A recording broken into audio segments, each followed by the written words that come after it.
This is Top Shop Podcast. Shop Podcast. Top Shop Podcast. Podcast for automotive service business owners by Paul Donahue.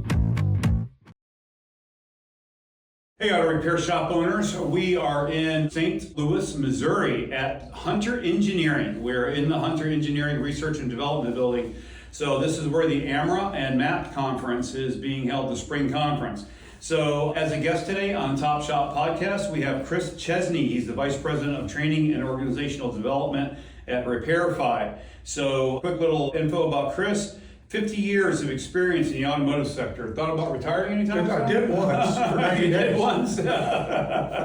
once. So he held nearly every primary role in the industry, from master technician. So you're a real grounds up guy. You're a master tech. I'm a self-trained technician. Wow. Started in the 70s. Long before we had all this. Exactly. Okay. Exactly. So Yeah. I've been around just a little bit. Yeah, I like guests like you because you're not just a corporate exec guy. You were on the shop floor, working in the shop as a master tech, and have come up through the industry. So I like having guys like you as guests on the show. How long have you been Vice President of Training and Organizational Development now? Just coming up on 2.5, almost 3 years. Okay. I retired from Advanced Auto Parts. Oh, okay. Yeah, in 2021. They offered early retirement package. I took it. Right. And the phone rang the next morning from Repairify's president. No kidding. Kind of dangling out a carrot. It was very enticing. It was exciting.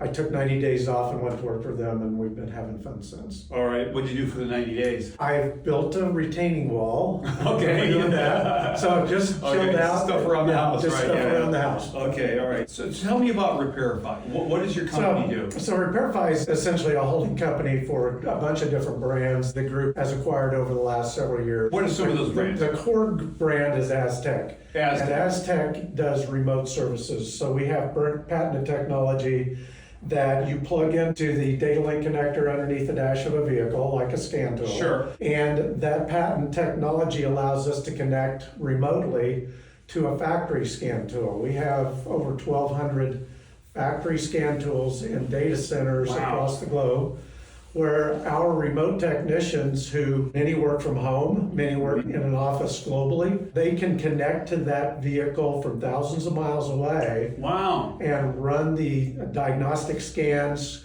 programming, coding, calibrations remotely. Yeah, using a factory tool, which many times the aftermarket tool is not able to complete those services, especially on newer cars.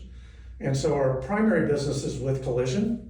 Okay. We're entering, collision. Okay. we're entering into the mechanical market as we speak. So what are the most important benefits that Repairify provides to the independent repair shop owner? Two things really. It's all about trying to scale talent and technology. So the technology is the factory scan tool, and there's 20 plus factory scan tools needed in North America, for example, to be able to have coverage for the car park.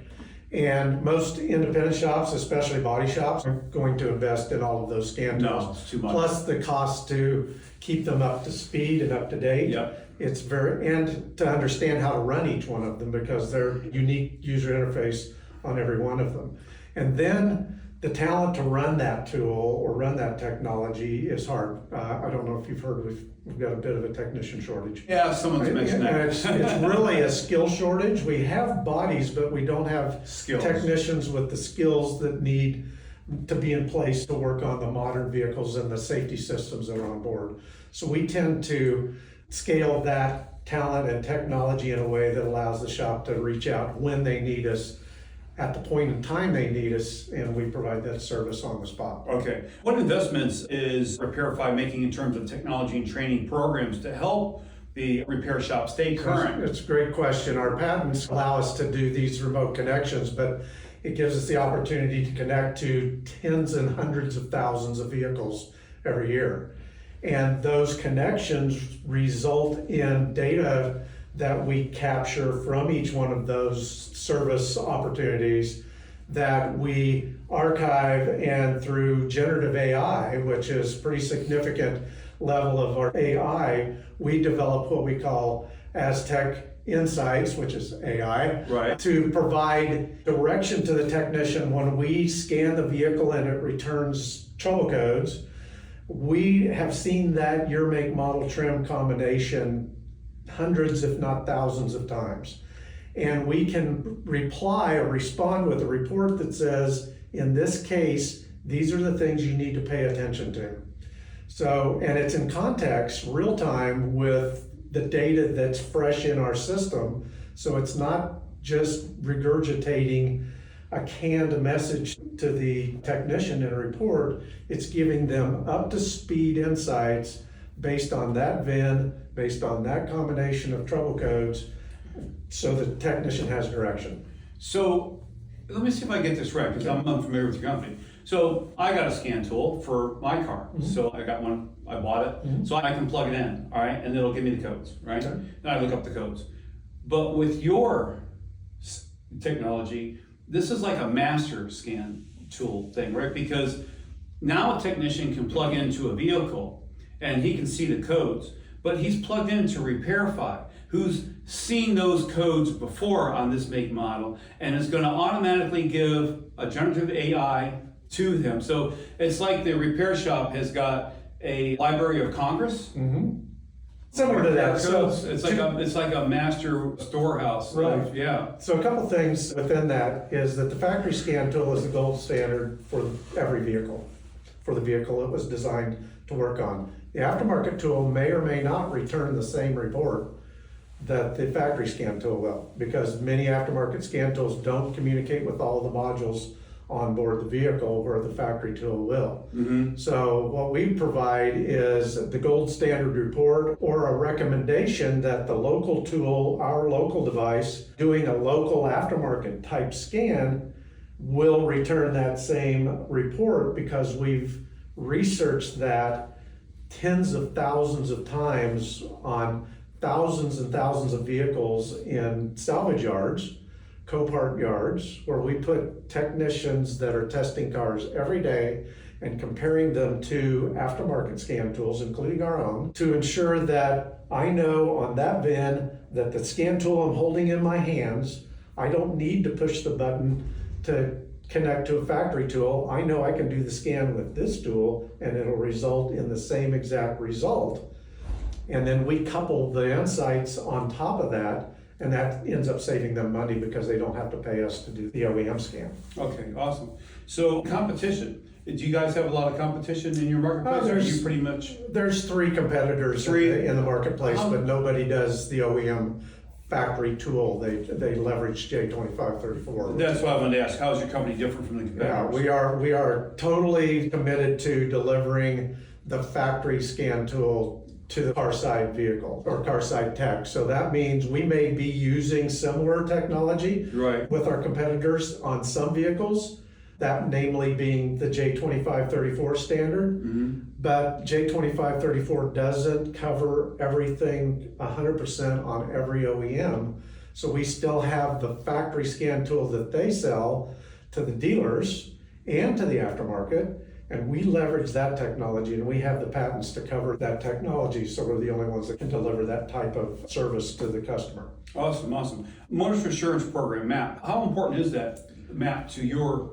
Well, it's very important because you're dealing with standards of communication. Right. And standards in the automotive industry are becoming hypercritical. I spent 50 years in the mechanical side of the industry, and now I'm with Repairify and Aztec, and we're more focused on collision as our primary source. We're moving into mechanical, but in collision, you've got to have standards in place, and those standards need to be OE centric. Right. So the factory processes and workflows need to be adhered to. Otherwise, you're going to get yourself in trouble with factory certifications for body shops or getting paid by the carriers when they're trying to collect for an insurance job, which is 99% of what they do. Right. So when we enter back into the mechanical space, that's hypercritical for mechanical shops as well, because the car is so complex.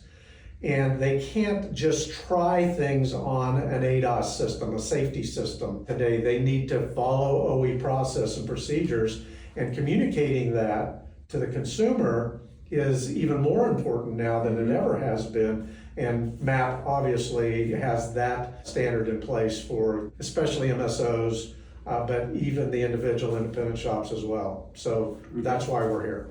And how does MAP help build trust with you and your customers? Well, it allows us to be transparent with the customer. Right, yeah. I mean, So- at the end of the day, that's 100% what trust is all about. Right. If you auto repair shop owners are not familiar with MAP, you guys really need to join. For less the cost of a lunch, they give you the standards for each kind of part and process. So it's not your shop saying, hey, you should replace this or you should do that. It's the motorist assurance program saying that. And it's the psychological advantage of a third party saying, hey, look, this needs to be replaced, instead of you saying it needs to be replaced, because then the customer says, oh, they're just trying to get more money out of me. And then you get to say, hey, we're the only motorist assurance program in town. And it's another reason for the customer to do business with you. But that's for another podcast. We'll get into that later. Why should other organizations join AMRA?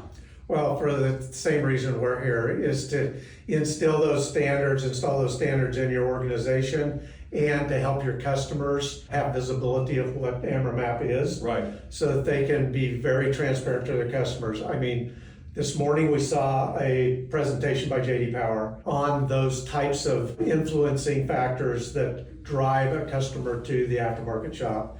And visibility and transparency is at the top of that list. And AMRA MAP and the MAP standards give us the ability to do that and train to that and hold our people accountable to that standard, so that the customer is getting the truth from the shop every time. Right. So AMRA MAP is made for the standards. Well, where do they get the standards from? They get the standards from companies. So when you join AMRA MAP, you have a voice in what these standards are going to be, that are going to be communicated to the consumer. And that's what MAP is all about, connecting the auto repair shop owner and the consumer together. So anyway, Chris, really appreciate your time. I appreciate you taking your valuable time out of the MAP conference to come and meet with us. For additional automotive resources and exclusive content, follow us on Spotify and subscribe to our YouTube channel to catch all our episodes. Thanks again for joining us in the driver's seat, and we'll see you next time for another thrilling episode of Top Shop.